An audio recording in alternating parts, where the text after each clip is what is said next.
স্বাগত দীপ্ত সংবাদে। আপনাদের সাথে আছি আমি আনোয়ারুল আলম। শুরুতেই জানাবো সংবাদ শিরোনাম।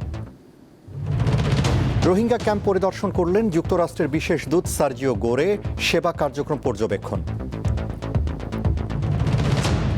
অস্বাভাবিক হারে বেড়েছে পোলাও চালের দাম, চড়া দামে বিক্রি হচ্ছে সব ধরনের সবজি ও মাছ।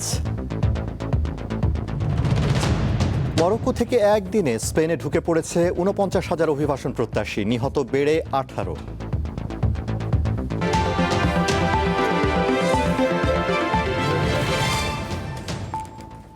বিস্তারিত। মিয়ানমার থেকে বাংলাদেশে আশ্রয় নেওয়া রোহিঙ্গাদের বর্তমান পরিস্থিতি সরেজমিনে পরিদর্শন করেছেন যুক্তরাষ্ট্রের দক্ষিণ ও মধ্য এশিয়া বিষয়ক বিশেষ দূত সার্জিও গোরের নেতৃত্বাধীন একটি উচ্চ পর্যায়ের প্রতিনিধি দল। প্রতিনিধি দলের ঢাকায় নিযুক্ত মার্কিন রাষ্ট্রদূতও ছিলেন। শুক্রবার দুপুর ২টার দিকে প্রতিনিধি দলটি উখিয়ার ৮W রোহিঙ্গা ক্যাম্পে পৌঁছান। এরপর ক্যাম্পের ওয়াচ টাওয়ার থেকে পরিস্থিতি পর্যবেক্ষণ করেন। প্রায় ২০ মিনিটের মতো সেখানে পর্যবেক্ষণ শেষে মার্কিন প্রতিনিধি দলের সদস্যরা ৬ নম্বর রোহিঙ্গা ক্যাম্পের BDRCS ও IRC পরিচালিত হাসপাতালের চিকিৎসা কার্যক্রম পরিদর্শন করেন। এ সময় তারা রোগী, নার্স ও চিকিৎসকদের সাথে কথা বলেন। এরপর বিকেল ৩:৩০টার দিকে প্রতিনিধি দলটি উখিয়ার ৪ নম্বর রোহিঙ্গা ক্যাম্পে UNHCR পরিচালিত রেজিস্ট্রেশন সেন্টারে যান। সেখান থেকে জাতিসংঘের খাদ্য বিতরণ কেন্দ্রে যান। এ সময় রোহিঙ্গাদের সাথে তারা কথা বলেন এবং সংস্থাটির সংশ্লিষ্টদের সাথেও আলাপ করেন। এর আগে বেলা ১২টার দিকে প্রতিনিধি দলটি কক্সবাজার বিমানবন্দরে পৌঁছে।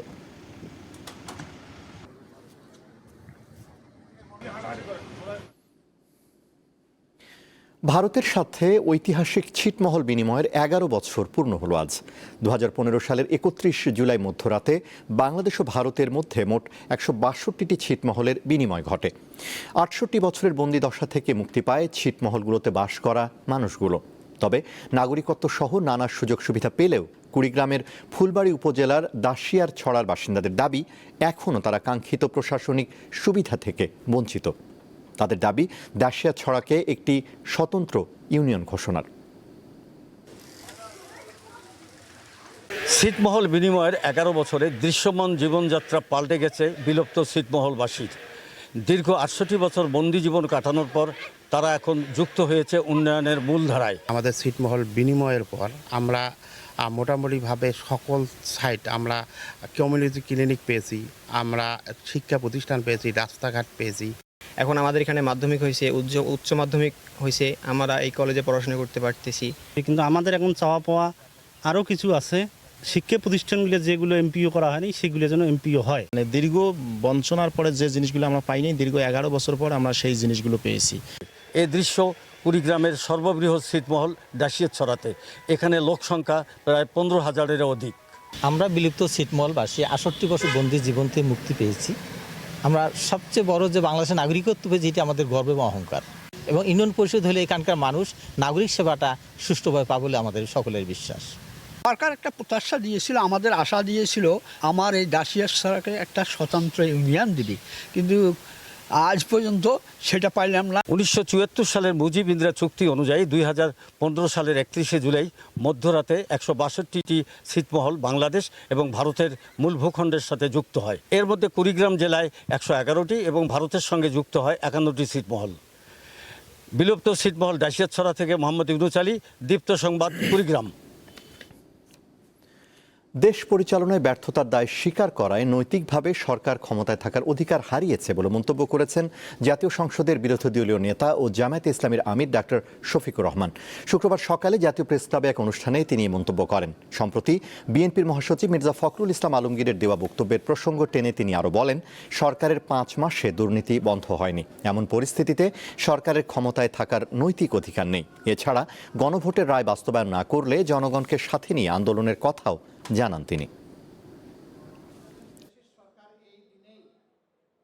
ব্যর্থতার দায় যখন স্বীকার করলেন, তখন কি এই সরকারের আর ক্ষমতায় থাকার কোনো নৈতিকতা থাকে?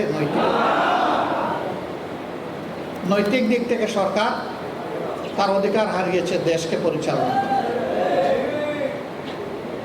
তিনি তো প্রেসের সামনে খোলামেলা বলেছেন, তো এটা তো গোপন কোনো কথা না। এটি হচ্ছে এই সরকারের আমলের বাস্তব চিত্র। দেশে অস্বাভাবিক হারে বেড়েছে সুগন্ধি বা পোলাওয়ের চালের দাম। প্যাকেটজাত প্রতি কেজি এই চাল বিক্রি হচ্ছে 190 ও খোলা অবস্থায় 180 টাকায়। এছাড়া আগের চড়া দামে স্থিতিশীল রয়েছে সবজির বাজার। মাছের দাম নিয়েও অভিযোগ করেন ক্রেতারা। এক সপ্তাহে সবজি, পরের সপ্তাহে চাল, নয়তো অন্য কোনো খাদ্যপণ্য দাম বাড়বেই। এটাই যেন দেশের বাজারের চিত্র। এই চক্রব্যূহ যেন ভাঙাই দেয়। রাজধানীর কারওয়ান বাজার, এখানে পাইকারি দামে মেলে প্রায় সব পণ্য। শুক্রবার সকালে সেখানকার দোকানে গিয়ে খোঁজ খবর নিতেই দেখা গেল পোলাও চালের লাগামহীন দাম প্রায় 200 টাকা ছুঁই ছুঁই। তবে অন্যান্য চালের দাম স্থিতিশীল। পোলাও চালের দামটা অত্যাধিকভাবে বাড়ছে, বাড়তি আছে। গত আপনি ঈদের পর থেকেই খালি বাড়তি আছে, কমতির দিকে নাই। আর নাদিশাল চালেরও দাম বেশি, মোটামুটি মিনিকেট 28, নর্মালি আছে। গত সপ্তাহে যা ছিল তাই আছে। ভাতের চাল, মসুর ডাল, তেল, চিনি এটার বাড়ার সম্ভাবনা নেই, সর্বভালো দাম স্থিতিশীল আছে। দাম বাড়ছে খালি পোলাও চাল। মৌসুমী সবজির মধ্যে পটল, ঢেঁড়স, করলা, ঝিঙা, চিচিঙ্গা ও বেগুন সহ বেশিরভাগ সবজির দাম নতুন করে না বাড়লেও রয়েছে আগের মতোই চড়া। গত শুক্রবার যে দাম আপনার বেগুন ছিল 200 টাকা, আজকে 150 টাকা। শসা ছিল 120 টাকা, আজকে শুধু 60 টাকা কেজি। পটল 60 টাকা কেজি, করলা হলো 100 টাকা কেজি। পেঁয়াজের দাম কিছুটা বেড়েছে, তবে আদা রসুনের ক্ষেত্রে কোনো পরিবর্তন হয়নি। পেঁয়াজ এই সপ্তাহে 60 টাকা কেজি, গত সপ্তাহে 50 টাকা ছিল, এই সপ্তাহে 10 টাকা বাড়তি। আদা ছিল 160 টাকা 50 টাকা, এই সপ্তাহে আদা হচ্ছে যে আপনার 180 টাকা কেজি। মাছে ভাতে বাঙালির স্বাদ নেওয়ায় দিন দিন কষ্টসাধ্য হয়ে পড়েছে। দেশি 1 কেজি বায়লা মাছের কথাই ধরুন, অন্তত 1200 টাকা গুনতে হবে। কাজলি কিংবা বাতাসির মতো হারাতে বসা ছোট মাছের দামও চড়া। শিং মাছ 500 টাকা কেজি, মাগুর মাছ 600 টাকা কেজি, পাবদা 500 টাকা কেজি, আর আমরা বড় শৈল আছে 1200 টাকা কেজি। আমরা ইলিশ মাছ খাইতে পারি না, বহুদিন খাইতে পারি না, আমার মতো অনেকেই পারে না। আগে যে মাছ 180 টাকায় পাওয়া যেত, এটা এখন 220 টাকা 40 টাকায় বিক্রি হচ্ছে। এছাড়া প্রতি কেজি গরুর মাংস 850 ও খাসির মাংস বিক্রি হচ্ছে 1250 টাকায়। সঞ্জিদা প্লাবনী, দীপ্ত সংবাদ, ঢাকা। 28 জুলাই উদযাপিত হয়েছে বিশ্ব প্রকৃতি সংরক্ষণ দিবস। প্রাকৃতিক সম্পদ সংরক্ষণ, উদ্ভিদ ও প্রাণী জগতের সুরক্ষা, জীববৈচিত্র্য হ্রাস ও দূষণের মতো পরিবেশগত হুমকি সম্পর্কে সচেতনতা বাড়াতে এই দিনটি পালন করা হয়। বাংলাদেশের প্রাণ প্রকৃতি নিয়ে দীপ্ত সংবাদ ধারাবাহিক প্রতিবেদন প্রচার করছে। আজ রয়েছে রংপুরের এক বৃক্ষ প্রেমীকে নিয়ে প্রতিবেদন।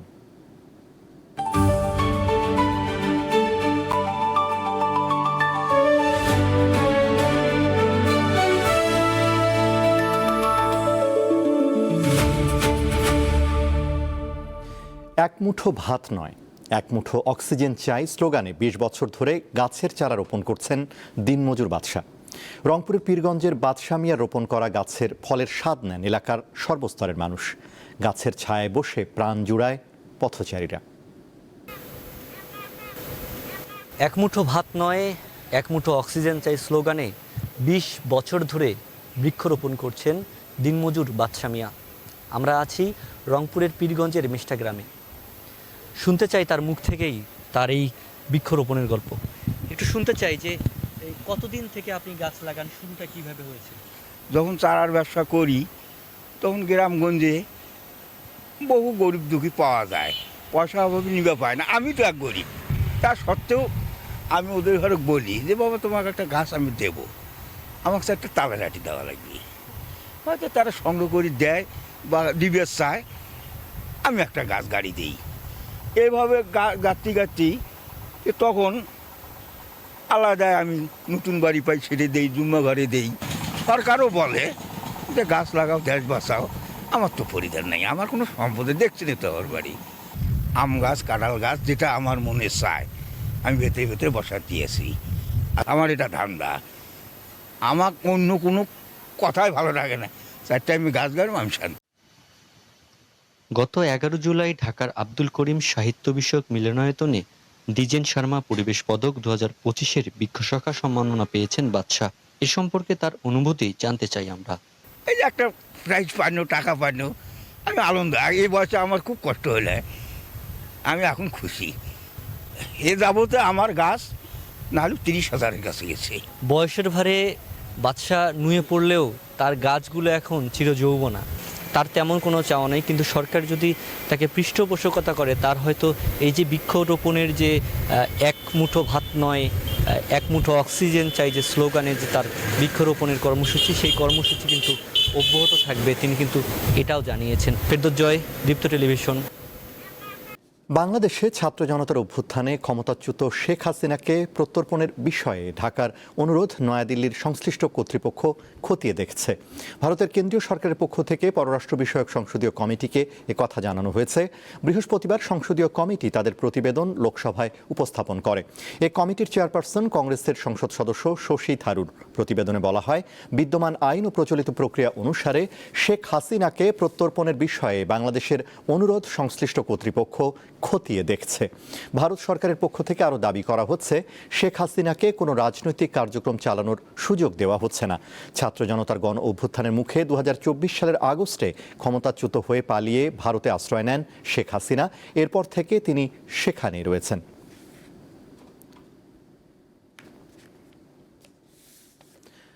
নেপালের দক্ষিণাঞ্চলে হিন্দু ও মুসলিম সম্প্রদায়ের মধ্যে সহিংসতায় অন্তত 3 জন নিহত হয়েছেন। উত্তপ্ত পরিস্থিতি নিয়ন্ত্রণে বৃহস্পতিবার সেখানে সুনসারি সহ আশপাশের এলাকায় কারফিউ জারি করেছে কর্তৃপক্ষ। এছাড়া জাতির উদ্দেশ্যে দেয়া ভাষণে সবাইকে শান্ত থাকার আহ্বান জানান দেশটির প্রধানমন্ত্রী বালেন্দ্র শাহ। জানা গেছে, গত রোববার ভারতের সীমান্তবর্তী সুনসারি জেলার একটি গ্রামে হিন্দুদের একটি শোভাযাত্রায় উচ্চ শব্দে গান বাজানো এবং ধর্মীয় পতাকা নিয়ে বিরোধের জেরে সংঘর্ষের সূত্রপাত। পরিস্থিতি নিয়ন্ত্রণে আনতে পুলিশ গুলি চালালে 2 জন নিহত হন। এরপর বৃহস্পতিবার কারফিউর মধ্যে পাশের সিরাহা জেলায় বিক্ষোভের সময় আরও 1 জন নিহত হন।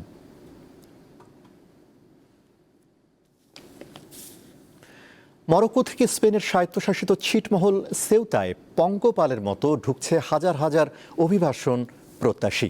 একদিনে স্থল জলপথে প্রায় 49,000 মানুষ ঢুকে পড়েছে বলে জানিয়েছে দেশটির স্বরাষ্ট্র মন্ত্রণালয়। অনুপ্রবেশের চেষ্টার সময় অন্তত 18 জন অভিবাসীর মৃত্যুর খবর পাওয়া গেছে। মরক্কোর সঙ্গে সীমান্তবর্তী ছোট্ট এই ভূখণ্ডের আইনি ফাঁকফোকর কাজে লাগিয়ে স্থায়ী বসবাসের লক্ষ্যে বিপুল সংখ্যক অভিবাসী এখনও অবৈধভাবে প্রবেশের চেষ্টা করছেন। এতে সীমান্তের নিরাপত্তা ব্যবস্থা কার্যত ভেঙে পড়েছে। ফলে নিরাপত্তা জোরদারের চেষ্টা করছে স্পেন সরকার।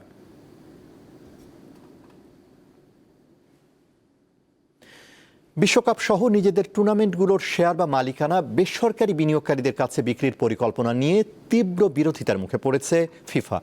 এরই মধ্যে উয়েফা সহ 96টি দেশ বিশ্বকাপ বয়কটের হুমকি দিয়েছে। অবস্থা বেগতিক দেখে ফিফা সভাপতি জিয়ান্নি ইনফান্তিনো জানান, এ বিষয়ে আলোচনা ও পরামর্শ প্রক্রিয়া অব্যাহত রাখবেন। ইউরোপীয় ফুটবলে নজিরবিহীন এক অবস্থান নিয়েছে উয়েফা। ফিফা সভাপতি জিয়ানি ইনফান্তিনোর বিশ্বকাপের বাণিজ্যিক স্বত্বের একটি অংশ বেসরকারি বিনিয়োগ প্রতিষ্ঠানের কাছে বিক্রির পরিকল্পনার প্রতিবাদে বিশ্বকাপ সহ ফিফার সব ধরনের প্রতিযোগিতা বয়কটে ঘোষণা দিয়েছে ইউরোপের 55টি সদস্য দেশ। বৃহস্পতিবার অনুষ্ঠিত এক জরুরি ভার্চুয়াল বৈঠকে উয়েফার সদস্য 50টি দেশ ফিফার পরিকল্পনাটির বিরুদ্ধে তীব্র আপত্তি জানায়। আলোচনা শেষে উয়েফা ঘোষণা দেয়, পরিকল্পনাটি প্রত্যাহার না হওয়া পর্যন্ত তাদের কোনো সদস্য দেশ ফিফা আয়োজিত কোনো প্রতিযোগিতায় অংশ নেবে না। এর ফলে জার্মানি, ফ্রান্স, ইংল্যান্ড, ইতালি, বর্তমান বিশ্ব চ্যাম্পিয়ন স্পেন সহ ইউরোপের শীর্ষ ফুটবল শক্তিগুলো পুরুষ ও নারী উভয় বিশ্বকাপ থেকে নিজেদের সরিয়ে নেওয়ার সিদ্ধান্ত নিয়েছে। একই দিনে নিজস্ব বৈঠকের পর কনকাকাফও জানিয়ে দেয় তারাও ইনফান্তিনোর প্রস্তাব সমর্থন করছে না। কনকাকাফের 41 সদস্যের মধ্যে রয়েছে 2026 বিশ্বকাপের 3 আয়োজক দেশ যুক্তরাষ্ট্র, কানাডা ও মেক্সিকো। চলতি সপ্তাহের শুরুতে ইনফান্তিনো ঘোষণা দেন ফিফার বাণিজ্যিক কার্যক্রম পরিচালনাকারী প্রতিষ্ঠান ফিফা ফরওয়ার্ড এন্টারপ্রাইজের একটি অংশ বিক্রি করে প্রায় $20 মিলিয়ন সংগ্রহের পরিকল্পনা করা হয়েছে। প্রস্তাব অনুযায়ী বিনিয়োগকারীরা ভবিষ্যতে বিশ্বকাপে সম্প্রচার সত্ত্ব, বাণিজ্যিক আয় এবং বিভিন্ন ব্যবসায়ী সিদ্ধান্তে দীর্ঘমেয়াদী প্রভাব বিস্তারের সুযোগ পাবে। ফিফার প্রস্তাব অনুযায়ী পরিকল্পনাটি অনুমোদিত হলে 2037 সাল পর্যন্ত সংস্থাটির 211টি সদস্য দেশের প্রতিটি ফুটবল অ্যাসোসিয়েশন $80 মিলিয়ন বেশি অর্থ পাবে। এজন্য সদস্য দেশগুলোর মতামত জানতে 19 সেপ্টেম্বর পর্যন্ত সময় নির্ধারণ করা হয়েছে এবং সাধারণ সংখ্যাগরিষ্ঠ ভোট পেলেই প্রস্তাবটি পাশ হওয়ার কথা ছিল। আগামী মার্চে মরক্কো রাজধানী রাবাতে অনুষ্ঠিত ফিফা সভাপতি নির্বাচনের আগে এই বিরোধিতা আরও তীব্র হলে ইনফান্তিনোর নেতৃত্ব বড় চ্যালেঞ্জের মুখে পড়তে পারে। সভাপতি নির্বাচনের জন্য প্রার্থিতা জমা দেওয়ার শেষ সময় নির্ধারণ করা হয়েছে আগামী 18 নভেম্বর। মোহাম্মদ হাসিব, দীপ্ত স্পোর্টস। প্রথমবারের মতো ভারতের মাটিতে আন্তর্জাতিক প্রীতি ম্যাচ খেলতে আসছে ফুটবল বিশ্বের অন্যতম সফল 5বারের চ্যাম্পিয়ন দল ব্রাজিল। বৃহস্পতিবার দুই দেশের ফুটবল ফেডারেশন যৌথ বিজ্ঞপ্তির মাধ্যমে এ তথ্য নিশ্চিত করেছে। আগামী 3 অক্টোবর কলকাতার ঐতিহাসিক সল্টলেক স্টেডিয়ামে স্বাগতিক ভারতের মুখোমুখি হবে সেলেসাওরা। বিবৃতিতে ব্রাজিলের ফুটবল সংস্থা জানায়, বিশাল সমর্থক গোষ্ঠী ও ফুটবলের প্রতি সীমাহীন আবেগ থাকা ভারতের মাটিতে খেলতে পারা হলুদ জার্সিধারীদের জন্য অত্যন্ত আনন্দের বিষয়।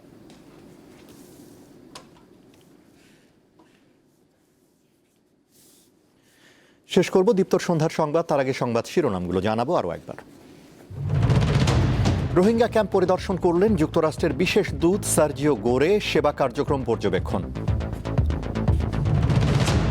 অস্বাভাবিক হারে বেড়েছে পোলাওয়ের চালের দাম, চড়া দামে বিক্রি হচ্ছে সব ধরনের সবজি ও মাছ। মরক্কো থেকে একদিনে স্পেনে ঢুকে পড়েছে 49,000 অভিবাসন প্রত্যাশী, নিহত বেড়ে 18।